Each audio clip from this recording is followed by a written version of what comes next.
Aalamin natin ngayon ang malalalim na salita sa Tagalog o Filipino. Una, balintuna, lalaban o kabaliktaran. Pangalawa, burok o tinatawag na pula. Pangatlo, dagisikan. Ito ay elektronika. Apat, dagitab o kuryente. Panlima, dalubwikaan o tinatawag nating linguistika. Anim, damikay. Ito ay polynomial.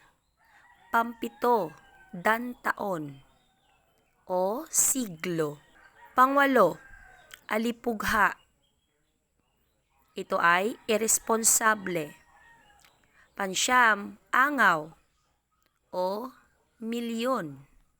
At pangsampo ay ang hatinig. Kung alam niyo ang ibig sabihin, paki-comment sa comment section.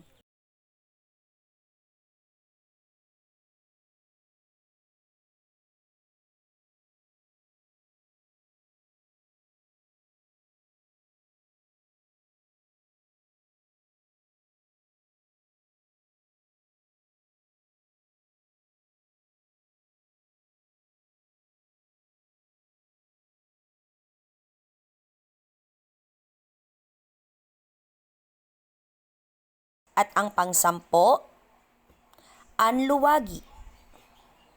Kung alam ninyo ang sagot dito, pakilagay lamang sa comment section. Maraming salamat!